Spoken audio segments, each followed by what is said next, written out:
Сәлем достар. 14-есептен бастасақ, бізде АСD нүктелердің координаталарын табуымыз керек. Ең бірінші бірлік кесінде бізде 1-ге тең екенін тауып алдық. Сонда А 4-ке тең. Аның координатасы 4-ке тең болады. 4-тен бастап санаймыз.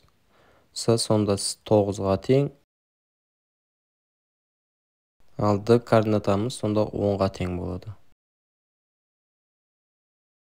Екінші есебінде бізде 5 нүктені табуымыз керек. Бізде бірлік кесінді қарап отырсаңдар 10-ға тең. Демек бізде F 5-ші тұр, 10-ды 5-ке өтсек 50 болады. Координаталарын жазып қоямыз. F-тікі 50 болды.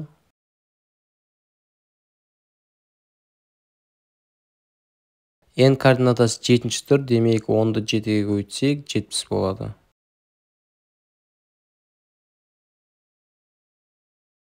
Ал M координатасы бізде 11-ші тұр, 11-ді көбейтсек бірлік кесіндіге 110 болады.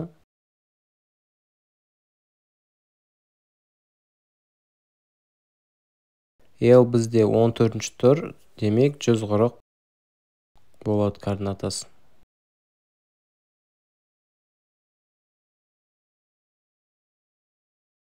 Ары қарай 15-ші есепте бізде нүктелеріне дейінгі қашықтық неге тең дейді. Бірлік кесіндіні табуымыз керек. S бізде 4-ші тұр, демек 40-ты 4-ке бөлеміз. 40-ты 4-ке бөлсек 10. Демек бізде бірлік кесіндіміз 10-ға тең. Және де P нүктесі 10-ға тең болады. Ал T нүктесі бізде 5-ші тұр, 50-ге тең болады. Q нүктесі 11-ші тұр, 110-ға тең болады. Екінші есебінде бізде бірлік кесінде өзі берілген 30, X-іміз сонда 60-ға тең болады. Y-іміз бізде 5-ші тұр, демек 30-ды 5-ке өтсек 150 болады. Z бізде 9-ші тұр, демек 270-ке тең болады.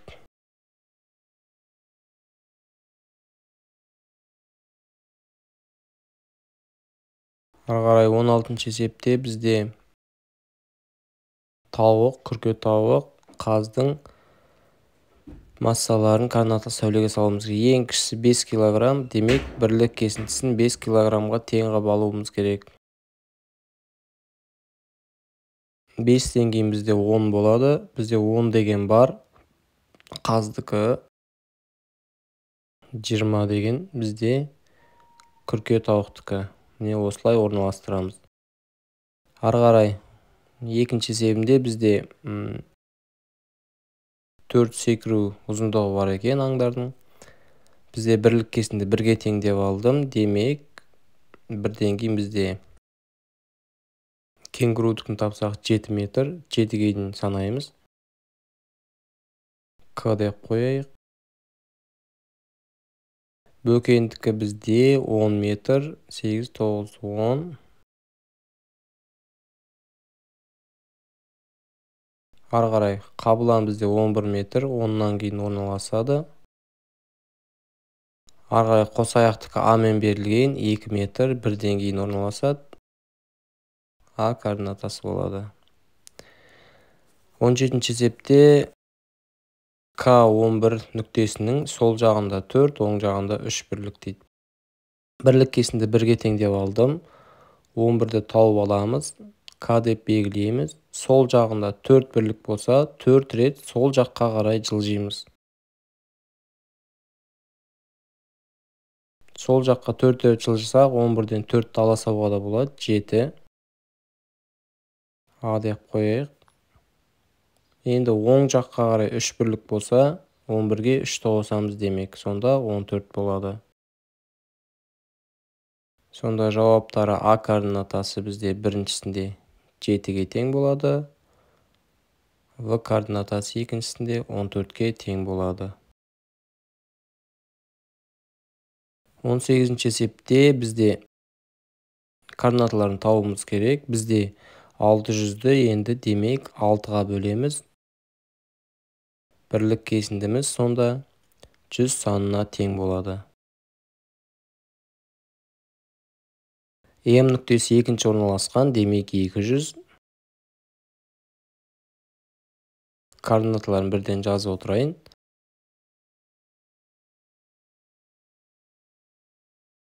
Ең бізде 3-ші тұр, демек 300-ге тең. S нүктесі бізде 5-ші тұр.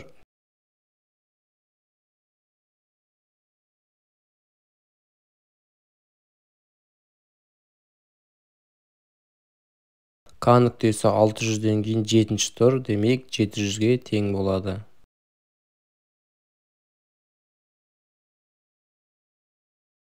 Пи нүктесін санасақ бізде 11-ші тұр, демек пи нүктесі 1100-ге тең болады. Міне осындай координаталар пайда болды. 19-ші есепке барсақ, бізде Балқаш көлінің тереңдігі 27 метр дейді. Бұл тереңдік Зайсан көлінің тереңдігінен 12-ге артық дейді. Демек, Зайсан көлі бұдан таяздау болып тұр. Сонда 27-тен аламыз 12-ні, тең 15 метр. Бұл 15 метр деп отырғанымыз Зайсан көлінің биіктігі болады. Және Қазақстандағы ең ірі көлдердің бірі Алакөлдің тереңдігінен 2 есе кем. Демек, бізде Алакөлдің тереңдігі ең үлкен биіктікке тең болып тұр екен. 27-ні 2-ге көбейтсек 54 метр. Бұл Алакөлдің тереңдігі болады. Енді қарап отырсаңдар 27, 15, 54 бізде 3-ке бөлінеді. Демек, бірлік кесіндіні біз 3 деп алуымызға болады.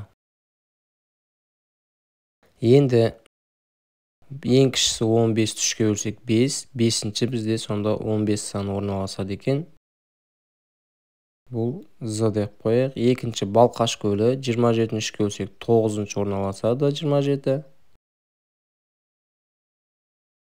54-ті 3-ке бөлсек 18. Енді 18-ге дейін санап, сол жерге 54-ті орналастырамыз.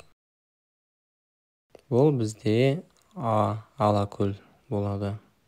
Міне осылай координаталық сәулеге саламыз.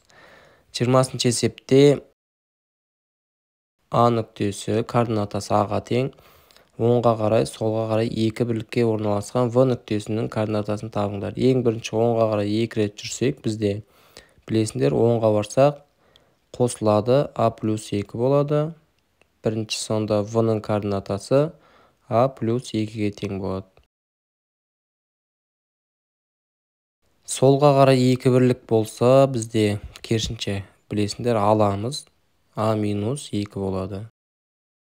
Екінші есепте сонда В-ның координатасы А минус 2-ге тең болады. 21-ші есепте А тең 2-ге болса, бізде сонда В мен С-ны табуымыз керек. Өшіріп тастайық. 2, сонда бірлік кесінді 1-ге тең, демек Б-мызда 4-ке тең болады. 5, 6, сонда С-мыз 7-ге тең. Міне осыларға қарап келесінде істеуімізге болады. А тең 40-қа. А-ны өшіріп 40. Демек бізде 40-ты 2-ге бөлсек, бірлік кесіндіміз 20 болады. 20-ны 4-ке көбейтеміз, жоғары жақта тұр енді 80. 20-ны 7-ге көбейтеміз, 140 болады. Үшіншісінде бізде А 300-ге тең, 3 таңбалы сан екен. 300 болса, 300-ді 2-ге бөлсек, бізде бірлік кесіндіміз 150 санына тең болады. 150-ден 4-ке көбейтсек 600.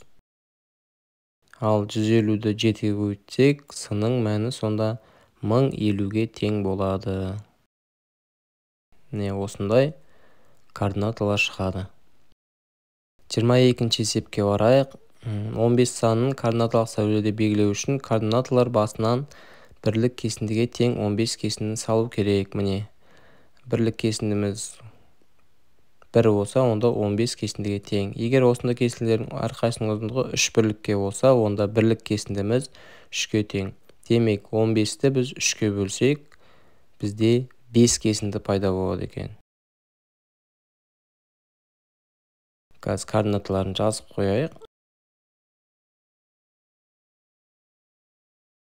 12, 15, міне осындай 5 кесінді пайда болады. Тағы қандай тәсілмен белгілеуге болады дейді. Бізде 15-тің бөлгіші білесіңдер 5. 15-ті 5-ке бөлсек, бізде 3. 3 кесіндіге бөлуге болады. 5, 10, 15 деген.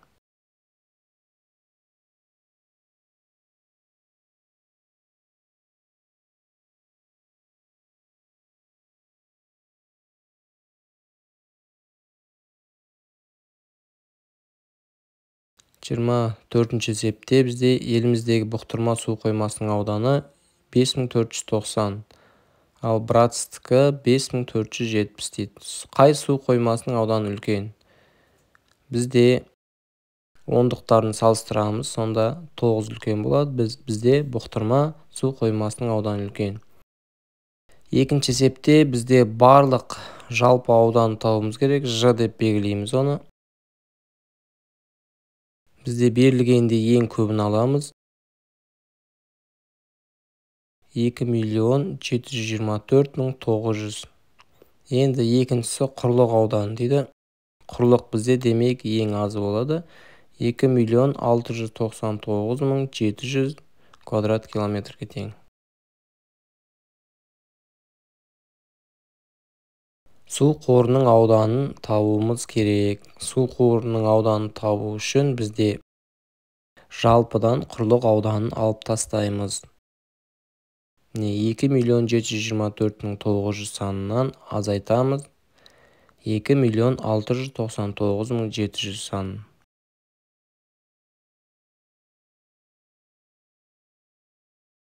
Азайтқанда бізде 25.200 квадрат километр ауданы шығады. 25 есепте сандарды салыстырыңдар, ондықтарын салыстырамыз. Демек 93 үлкен болады. Үшіншісінде 893, бешіншісінде бізде 4242, 210 үлкен болады. Төртіншісінде 7002 белгілі, алтыншысында 53711 үлкен болады. 26 есепте дұрыс теңсіздік көрсетіңдер. Біріншісі дұрыс, екіншісі 900 үлкен дұрыс, үшіншісінде бізде қате кеткен, төртіншісінде бізде дұрыс, бешіншісінде қате кеткен, 9 үлкен болу керек мына жақта, алтыншысы бізде дұрыс. Достар, видео ұнаса лайк басып, комментарий жазуды ұмытпаңыздар. Каналға тіркеліп, достарыңызға да таратыңыздар. Келесі кездескенше.